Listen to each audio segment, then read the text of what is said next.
Don Rickles truly hated him more than anyone, or so the whispers went in Hollywood's back rooms. But to understand that side of Don, you first have to look at where he came from and how a boy from a modest neighborhood in Queens, New York, grew into one of the sharpest, most fearless comedians of all time. Born Donald J. Rickles on May 8, 1926, in the bustling borough of Queens, Don's life didn't begin with the glitz of the spotlight. He was raised in Jackson Heights, a working-class area that carried with it a rough edge, yet also a warmth of community and culture. His family, deeply rooted in their Jewish heritage, gave him the foundation that shaped his sharp tongue and resilient spirit. His father, Max Rickles, made a modest living as an insurance agent, while his mother, Etta, was a devoted homemaker. It was Etta who would become Don's earliest and most loyal audience, laughing at his childhood quips and nurturing his quick-witted humor long before the world would recognize it. From an early age, Rickles displayed an unusual gift for observation. He could size people up instantly, noticing small quirks others missed, and then twist them into biting but hilarious remarks. His classmates saw him as quick with comebacks, and even his teachers couldn't escape his sharp tongue. Yet beneath the wisecracks, there was a boy who dreamed of something bigger, not comedy, but serious acting. After graduating from high school, Don took a bold step toward those dreams by enrolling at the American Academy of Dramatic Arts in New York City. His heart was set on becoming a respected dramatic actor. He admired Broadway performers and screen legends, and he imagined himself one day standing under those same bright lights. At first, it seemed like a reasonable path. Don had the determination, the discipline, and the presence. But something always got in the way: his humor. Whenever the acting grew too serious, his instincts kicked in, and suddenly he'd crack a joke, breaking the tension in the room. His fellow students often laughed harder at his side comments than at the actual script. Slowly, without realizing it, Don was being pulled in a different direction. He wanted the stage, yes, but maybe not in the way he once imagined. Before that, destiny fully revealed itself, history intervened. Like so many young men of his generation, Don was swept into the storm of World War II. He served as a seaman in the U.S. Navy aboard the USS Cyrene in the Pacific Theater. Those years at sea hardened him, but they also gave him perspective. He wasn't the strongest or the toughest, but he could make the crew laugh, even during the darkest days. Humor became his survival tool, a way to bridge differences and lift spirits. When the war finally ended, Don came home not only older, but wiser and with a fire inside him to make something of himself. Still, success didn't come overnight. Returning to civilian life, Rickles faced the same struggles many veterans did, finding his footing in a world that had moved on without him. He auditioned for acting roles, tried to land parts, and pushed himself to be noticed.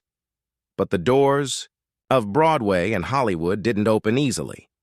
To make ends meet, he began performing in nightclubs during the early 1950s. At first, his comedy wasn't even comedy in the traditional sense. He would tell a few lines between dramatic bits, almost as filler. But what he noticed was startling. People responded far more to his quick insults than to his rehearsed monologues. The laughter came when he teased, not when he acted. It was the audience themselves who showed him the path forward, so Don leaned into it. He took the bold step of making the audience the center of his act. He wouldn't just tell jokes, he'd go after the people sitting right in front of him. Their clothes, their accents, their nervous laughter, everything was fair game, and somehow they loved it. Unlike other comedians who built their acts around structured punchlines, Don invented something new: insult comedy. He roasted people on the spot, turning every performance into a unique, unpredictable experience. His timing was razor-sharp, his delivery merciless, yet it was never mean-spirited. Audiences laughed because they felt included in the joke, not excluded by it. That's how Don Rickles became Mr. Warmth, a nickname dripping with irony, but filled with affection. A single moment changed everything for him. One night in Miami, none other than Frank Sinatra walked into his show. Sinatra was untouchable, the king of cool, feared and revered across Hollywood. Most performers would have treated him with reverence, not Don.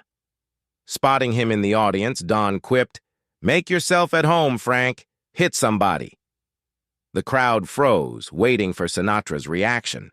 To their shock, Sinatra burst out laughing. Instead of anger, Sinatra was charmed. From that night on, he became one of Don's biggest supporters. Sinatra introduced him to the elite circles of Hollywood, bringing Don into a world that otherwise might have stayed closed to him. That friendship gave Rickles not only credibility, but protection, and it elevated his career in ways no agent could have. Soon, Don Rickles was a household name. He became a regular guest on The Tonight Show starring Johnny Carson, where his unpredictability made him a fan favorite. His appearances on the Dean Martin Celebrity Roasts became legendary, with his lightning-fast insults stealing the show every time. Whether it was mocking a fellow comedian, a movie star, or even a politician, Rickles held nothing back. Yet his charm ensured that his victims laughed along with everyone else. Behind the barbs, there was always an unspoken respect. His acting career also flourished.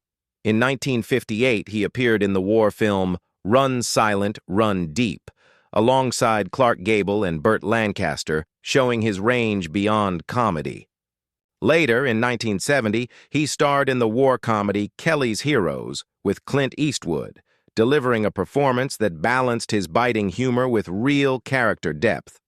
On television, Rickles found success with his own sitcom, CPO Sharky, in the 1970s, where his trademark sarcasm fit perfectly into the role of a gruff Navy chief petty officer. He also became one of the most sought-after guests on talk shows, always capable of catching even the most serious host off guard with a perfectly timed insult. Behind the stage lights, though, Don found something even more meaningful. On March 14, 1965, he married Barbara Sklar of Philadelphia.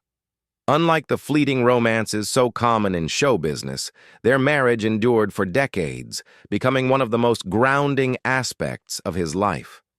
Barbara wasn't just his partner. She was his anchor, the person who kept him steady amid the chaos of fame. Their love was genuine, built on laughter, loyalty, and a deep mutual respect.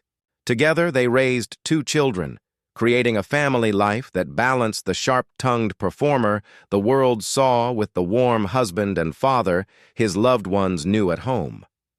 As the years rolled on, Rickles' career experienced a remarkable revival. In the 1990s, he found a new audience when Pixar cast him as the voice of Mr. Potato Head in the groundbreaking Toy Story franchise. Suddenly, a whole new generation of children and families were introduced to his trademark sarcasm, perfectly captured in the beloved character. The success of Toy Story and its sequels extended his career in ways no one could have predicted.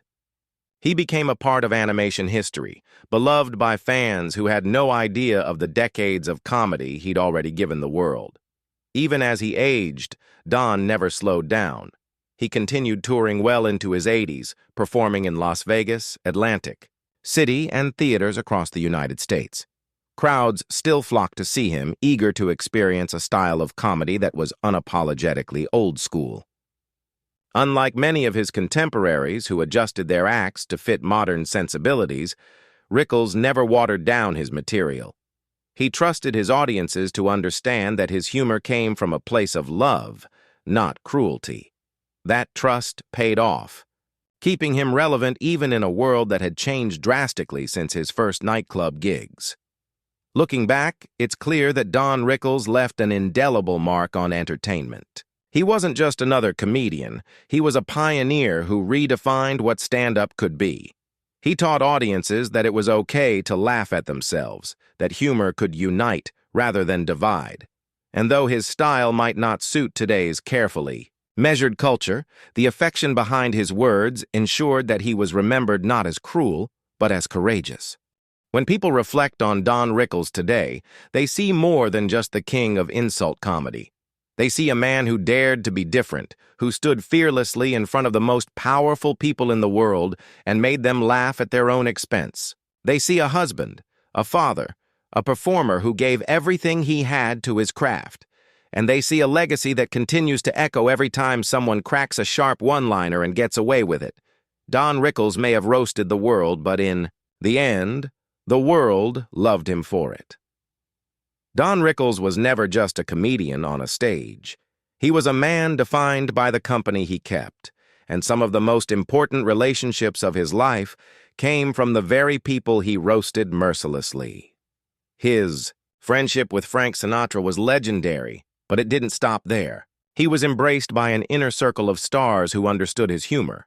Men like Dean Martin, Johnny Carson, and perhaps most importantly, Bob Newhart. Where Sinatra gave him prestige and protection, Carson gave him a platform, and Newhart gave him companionship. Rickles and Newhart's friendship became one of the most enduring in Hollywood history. They were polar opposites. Bob's humor was dry and quiet, Don's was loud and biting, yet they adored each other. Off-stage, Don often teased Bob endlessly, but with a warmth that only deepened their bond. The two couples, Don and Barbara, Bob and Ginny, traveled together, dined together, and leaned on each other through life's highs and lows.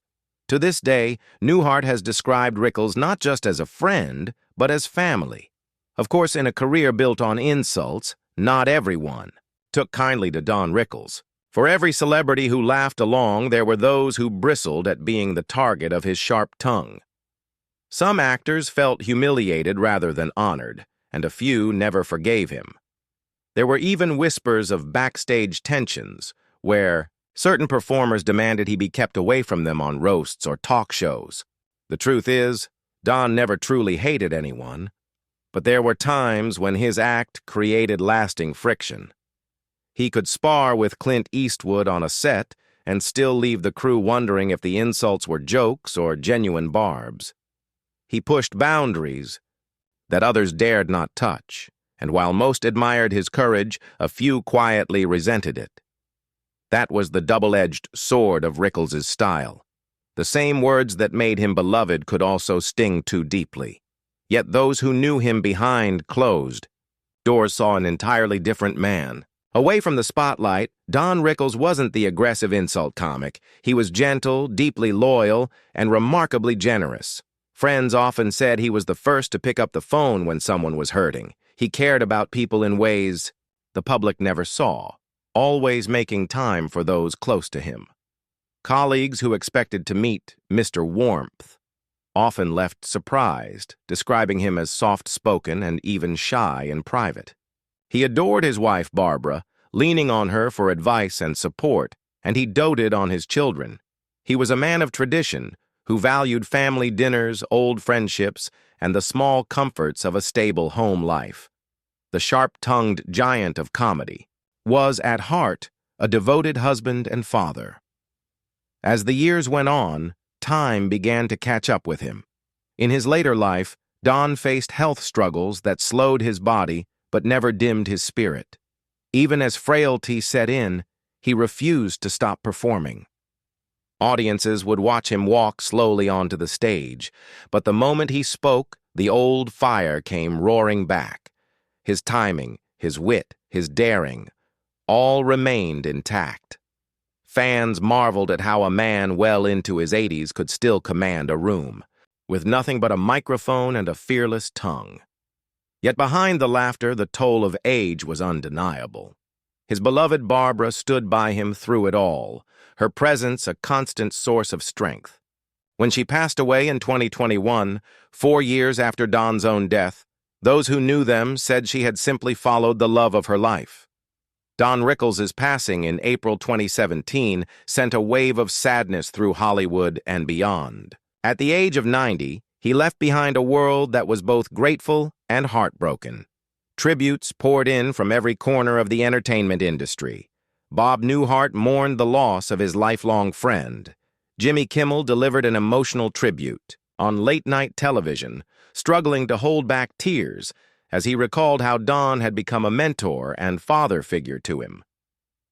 The cast of Toy Story, from Tom Hanks to Tim Allen, expressed their sorrow, remembering the voice that had given such life to Mr. Potato Head. For many, Rickles' death wasn't just the passing of a man, it was the end of an era. He had been one of the last living links to the golden age of comedy, a bridge between the smoky nightclubs of the 1950s and the blockbuster films of the 21st century. Even in death, Don Rickles' presence lingered. Pixar paid him the ultimate tribute when they kept Mr. Potato Head alive in Toy Story 4, using archival recordings of his past voice work so the character could still appear. It was a touching gesture, ensuring that new generations of children would continue to hear his humor long after he was gone. For his fans, it felt like a small piece of Don was still with them, cracking jokes in that unmistakable voice. His influence can still be felt in comedy today. Modern performers, from stand-up comics to late-night hosts, cite Rickles as an inspiration. They admired his fearlessness, his willingness to say what others wouldn't, and his ability to cut through ego with a single line. But what they admired most was his heart. The way his insults were never truly cruel, but rooted in affection. In a time when comedy often struggles against boundaries and sensitivities, Rickles' legacy stands as a reminder that humor can be daring and loving at the same time. Looking back now, it's impossible to separate Don Rickles, the comedian, from Don Rickles, the man. On stage, he was the king of insult comedy, a fearless performer who roasted presidents and movie stars with equal delight. Off stage, he was a devoted family man, a loyal friend, and a surprisingly tender soul. His life was a study in contrasts, but those contrasts are exactly what made him unforgettable. He could make the most powerful man in the room squirm, then turn around and comfort a friend in need with genuine kindness. That is the legacy of Don Rickles, a man who made the world laugh not by telling people what they wanted to hear, but by daring to tell them what they didn't. A man who proved that even the sharpest insult can come from a place of warmth. And a man whose name will forever stand among the legends of comedy, remembered not just for what he said, but for the love behind every word.